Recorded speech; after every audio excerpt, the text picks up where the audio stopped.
digital waves. See the living history on the screen. Old melodies igniting the spark. Transported photos full of stories.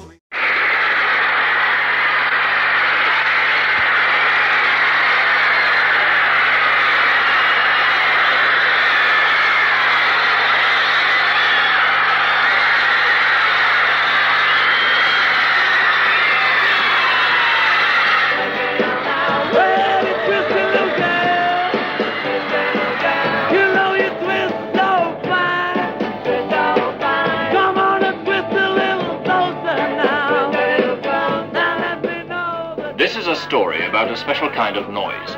A noise worth a small fortune. A noise that has made a provincial city, for a time at least, the metropolis of pop music. This is the story of the Mersey Sound.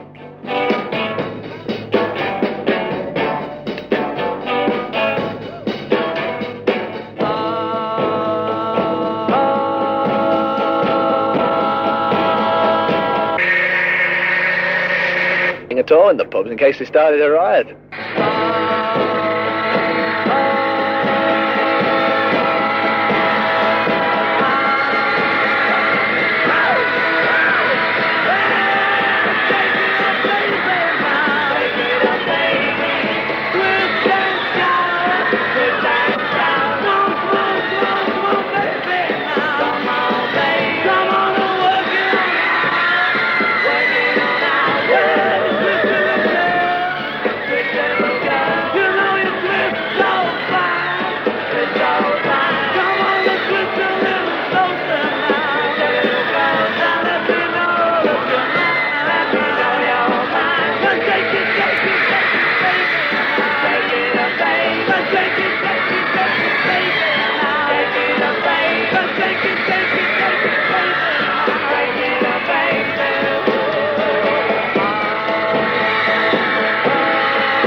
People seem to be saying there's no Mersey Sound, but there definitely is a sound. It's a sound of its own. The Beatles came down themselves about 2:30 in the morning, 3 o'clock, and they were talking to us and signing autographs, and then they went away, and then we sort of all sat down, and some of the lazy ones sort of fell asleep, but the rest of us just kept awake on coffee and dreams of the Beatles. The Beatles. In one meteoric year, they've led the way from the cellars of Liverpool to the national limelight. George Harrison, lead guitar. John Lennon, rhythm guitar. Paul McCartney, bass guitar. Ringo Starr, drums. A group run by Liverpool businessman Brian Epstein. Epstein was a house furnisher who developed a sideline in gramophone records. He got the Beatles their first record, Love Me Do, in October 1962. Its brisk sale on Merseyside helped to hoist the Beatles into the popularity charts published in the music papers. This was the beginning of a national reputation. I hadn't had anything to do with pop management of pop artists before that day that I went down to the Cavern Club and heard the Beatles playing. And this was quite a new world, really, for me. I was amazed by this sort of dark, smoky, dank atmosphere, this beat music playing away. And the Beatles were then just 4 lads on that rather dimly lit stage, somewhat ill-clad, and the presentation was, well, left a little to be desired as far as I was concerned, because I've been interested in the theatre and acting for a long time. But amongst all that, something tremendous came over, and I was immediately struck by their music, their beat, and their sense of humour actually on stage. And even afterwards, when I met them, I was struck again by their personal charm. And it was there that really it all started. It took about 8 months to get to the stage where we had a recording contract and we were having the first record issued. And from there to the present, well, where their last record sold 500,000 copies within 10 days of issue. Actually, their first record did very well. It sold 100,000 copies. That was Love Me Do. It came to the charts in 2 days, and everybody thought it was a fiddle because our managers' stores send in these, record things? Returns. And everybody down south thought, he's buying them himself, or he's just fiddling the charts, But he wasn't. Actually, we've been at it a long time before that. We've been to Hamburg. I think that's where we found our style. We developed our style because this fellow there, he used to say, you've got to make a show for the people. And he used to come up every night shouting, Mac Show. So we used to Mac Show, and John used to dance around like a gorilla, and we'd all, knock our heads together and things like that. Anyway, we got back to Liverpool, and all the groups there were doing this sort of shadows type of stuff. And we came back, leather jackets and jeans and funny hair, macking show, which went down quite well. We just bought leather jackets, not for the group. One person bought one, I can't remember, and then we all liked them, so it ended up we were all on stage with them. We'd always worn jeans because we didn't have anything else at the time. And then we went back to Liverpool and got quite a few bookings. They all thought we were German. We had builders from Hamburg, and they all said, you speak good English, things like that. So we went back to Germany, and we had a bit more money the second time. So we bought leather pants, and we looked like 4 Gene Vincents, only a bit younger, I think. And that was it, and we just kept the leather gear till Brian came along. It was a bit sort of old hat anyway, all wearing leather gear. And we decided we didn't want to look sort of ridiculous, just going on, because more often than not, too many people would laugh. It was just stupid. We didn't want to appear as a gang of idiots. And Brian suggested that we just sort of wore ordinary suits. So we just got what we thought were quite good suits, and just got rid of the leather gear. That was all. And you had yours pinched anyway. Oh yeah, I had my pants pinched anyway. We didn't laugh at them in Liverpool. We do like the fans and enjoy reading the publicity about us, but from time to time you don't realise that it's actually about yourself. You see your pictures and read articles about George Harrison, Ringo Starr, Paul and John, but you don't actually think, oh, that's me that I am in the paper. It's funny, it's just as though it's a different person. When we go home, we go in early in the morning when we finish the job, and the kids, they don't know you at home. But if they find out, well, where I live, they get the drums out, and beat it out, because it's a play street, and, there's no traffic or nothing bothering them. And once, when the boys came for me, they popped in to see me mum and my dad, we had to go out the back, because, there's 20 or 30 outside. And they wouldn't believe me, mother, they'd knock in saying, can we have their autographs? So it built up, so much. There was about 200 kids all around the door, and they was peeping through the window and knocking, In the end, my mother was ill, she was terrified out of her life, just all these kids and boys and girls and that, They send us a lot of jelly babies and chocolates and things like that, because somebody wrote in one of the papers about presents and things that we had given to us, and John said he got some jelly babies, and I ate them. But ever since that, we've been inundated. We had about 2 ton a night. But the main trouble is they tend to throw them at us when we're on stage. And once I got one in my eye, which wasn't very nice. In fact, I've never been the same since. It all sounds complaining that, we're not. We're just putting the point, is that, it affects your home more than it does yourself, because you know what to expect. But your parents and your family, they don't know what's happening.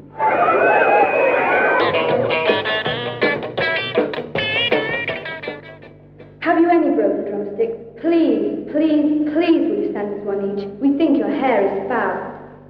We got home from Waltherstone at 3:30. My dad nearly killed me, but I'd do it a million times over to see you. I'm coming to see you on Monday night. I'll clap very loud so that you'll know who I am. Is it possible to get a picture of you? 2 foot by 4 foot to fit on my bedroom wall. I have entered a competition in boyfriend comics to win a date with one of you, but I don't suppose I'll win. BBC producer Jim Casey. No, well, it isn't really all that funny because, I mean, these kids are the people who decide. They're the ones who, how long can these groups go on, this Mersey beat? Nobody knows, but Icky. But, you don't want to think about that. People demand that you think, how long are you going to last? Well, you can't say, You can be big-headed and say, yeah, we're going to last 10 years. But as soon as you've said that, you think, we're lucky if we last 3 months, Well, obviously we can't keep playing the same sort of music until we're about 40, because when we're sort of old men playing From Me to You, nobody's going to want to know at all about that sort of thing. So, we've thought about it, and probably the thing that John and I will do will be write songs as we have been doing as a sort of sideline now. We'll probably develop that a bit more, we hope. Who knows, at 40 we may not know how to write songs anymore. I hope to have enough money to go into a business of my own by the time we do flop. And, I mean, we don't know, it may be next week, it may be 2 or 3 years, but I think we'll be in the business, either up there or down there, for at least another 4 years. I've always fancied having a ladies' hairdresser, selling, a string of them, in fact, and trot round with my stripes and my tails, Like a cup of tea, madam?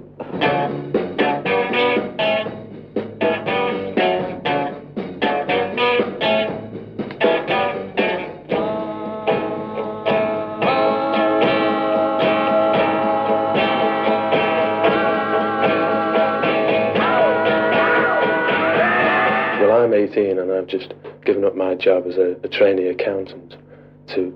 Thank you very much. We've nearly come to the end of the little get-together now. So before we do our last numbers, we'd like to say... Get up!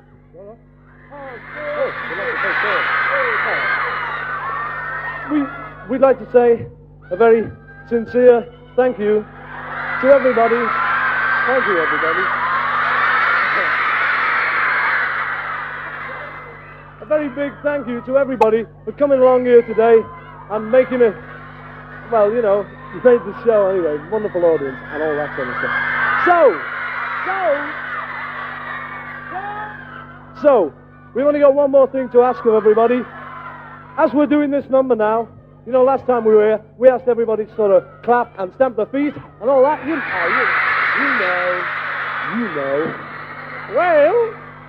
Well, if you do the same thing again, only louder, as loud as you like, good mics too, very good mics, they can take it.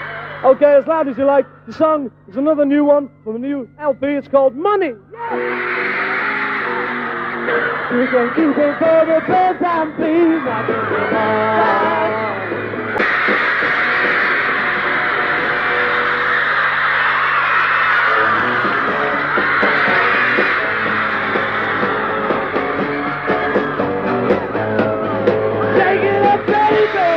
Take it up, baby.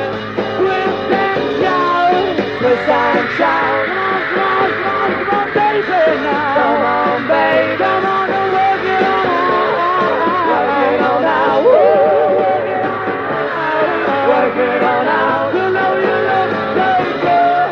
Look so good. You know you got me going now. Got me going. Just like I knew you would. Like I knew you would.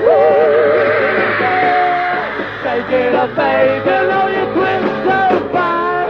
Twist and shine. Come on and twist a little closer now. Twist a little closer, and if we know that you're mine, we know you're mine. Woo!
from a group who give great pleasure in one way to another musical group, and one member of it who gives great pleasure in a slightly different way, but much the same.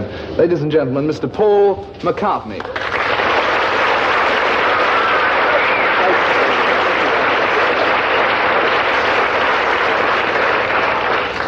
Paul, it's great to have you here, and one thing, as we've been rehearsing today, that I've been wondering is whether, in fact, you ever expected things to be as good for you as in fact they've been. When you started as a group, did you expect things to go like this? Did you? No, we used to sort of think of things in stages. Still do, I think. Yeah. When we first started off, playing in the cabin and things, I thought, first of all, let's get a record contract. We all did. We got a record contract. We said, let's get a #1 hit. Got one of them. And so I hear. Yeah. Went on. We do it in stages. So we never thought. After you got a #1 hit, you hoped for another #1 hit. Did you? Yeah. Then what? Something like the Royal Variety performance. And something then? sort of big and thing. Yeah.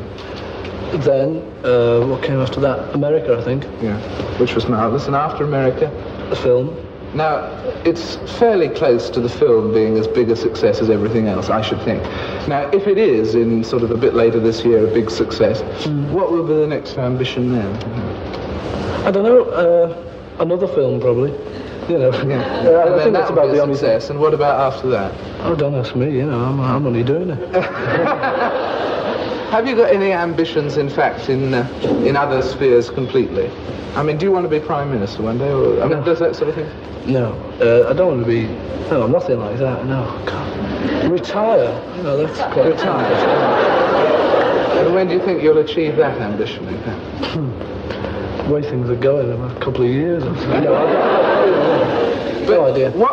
When people usually ask you what's the best thing about being one of the Beatles at this stage, what you usually reply, the money, as the first quip, as fact. But what after that's one of the good things? Being able to do things that you enjoy doing, rather than if you get a bit of power when you sort of you reach to a certain stage where you get a bit of power, and that you can suggest things that you want to do to people.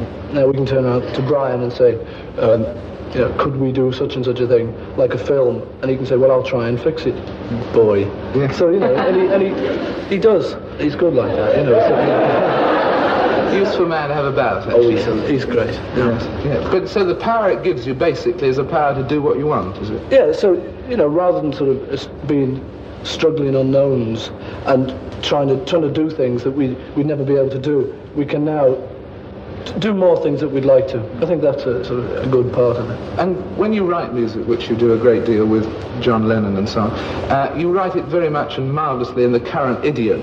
Do you feel that later on, when you move into another period, say in 5 years' time, you'll be writing in the same idiom or different? Will you change with the times? Well, I think the point is that the tunes that we write aren't in any idiot. They aren't. It's just, I think it's just the arrangements, like the arrangements of today. For instance, From Me to You, it could be done as a sort of old ragtime tune, especially the middle eight. And so, we're not writing the tunes in any particular idiom. So, in fact, in 5 years' time, we may arrange the tunes differently, but we probably write the same old rubbish. And how do you judge a good song when you've written it? By what? By us liking it.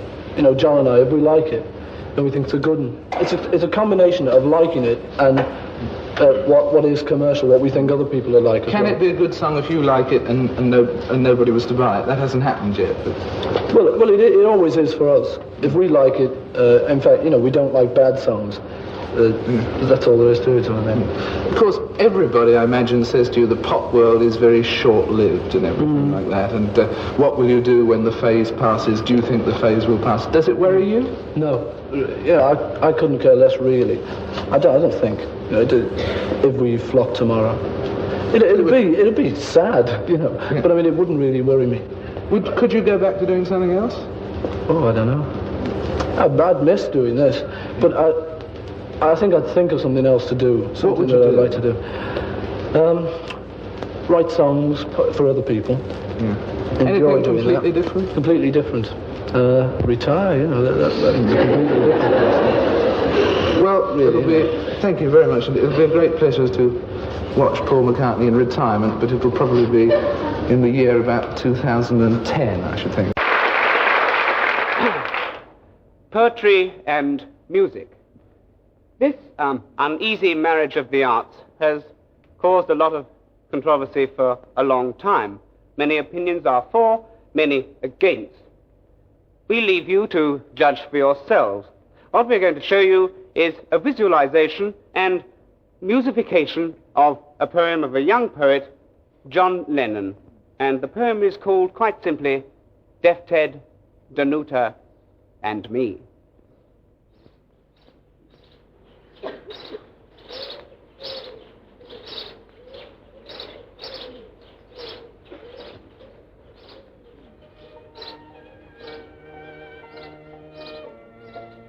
Oak, hilly grove, and burly eye, big dahlias, grass and tree, wee clobber ever gallop, Deaf Ted, Danuta, and me.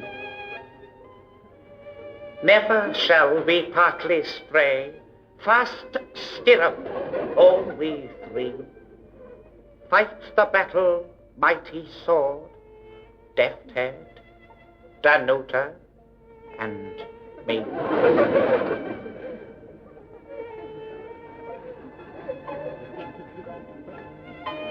With faithful frog beside us, big mighty club are we, the battle scab and frisky dyke, Deaf Ted, Danuta, and me. We fight the baddies for colour, race and creed, for Negro, Jew and Bernie, Deaf Ted, Danuta and me. For Billy Groves and Burnley 10 and Aston Villa 3, we clobber ever gallop, Danuta and me. So if you hear a wondrous sight and blutter or at sea, remember the mighty say, Deaf Ted, Danuta, and me. Sometimes we bring our friend Malcolm.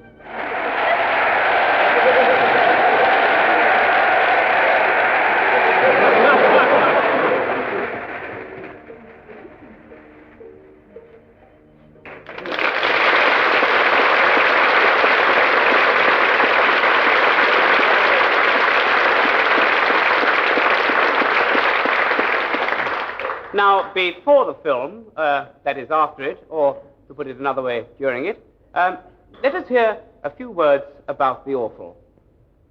I was bored on the 9th of October 1940, when I believe the Nasties were still booming us, led by Adolf Hitler, who only had one. Anyway, they didn't get me. I attended Tavaricus schools in Liverpool, and still didn't pass, much to my auntie's surprise. As a member of the most publified Beatles, my and PG&R's record might seem funnier to some of you than this book. But as far as I'm conceived, this correction of short Ritchie is the best laugh I've ever ready. God help and breed you all.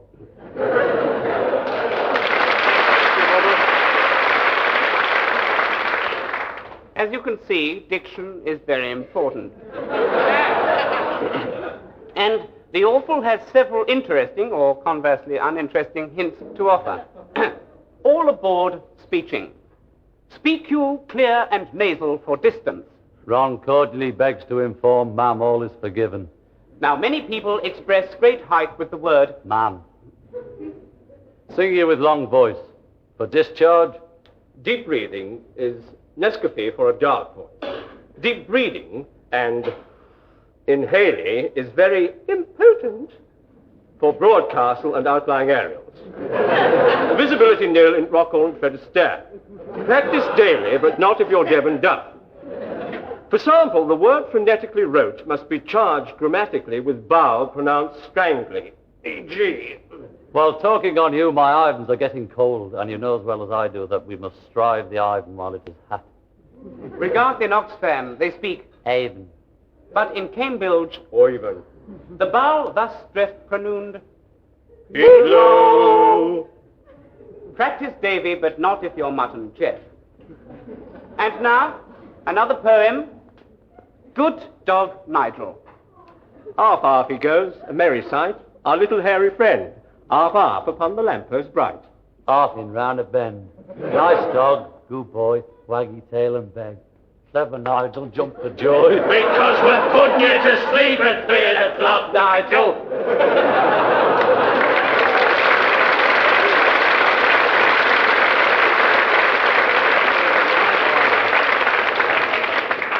Thank you for that performance, Nigel.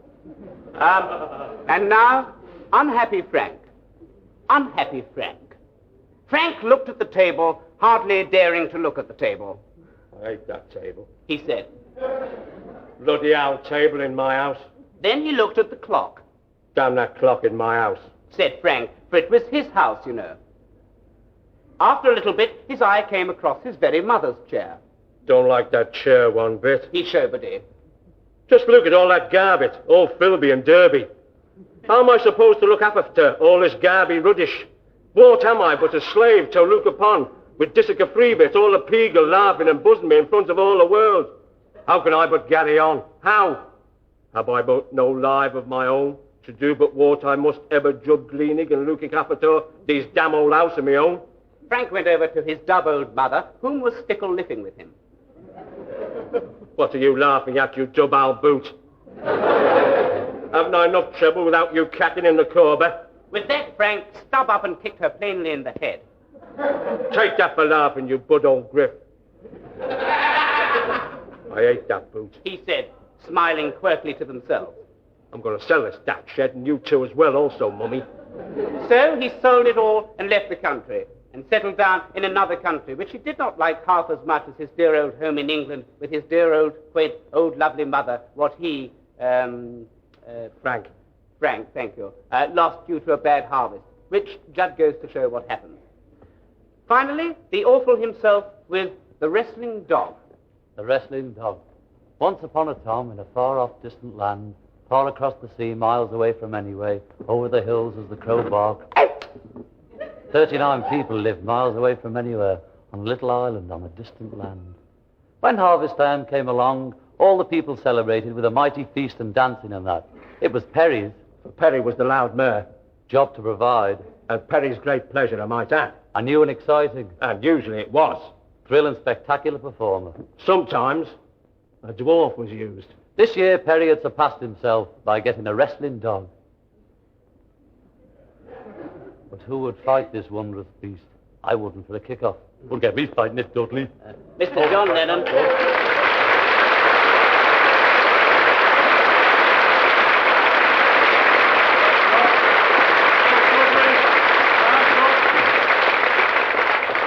Mr. John Lennon will be back with the answers later on in the program.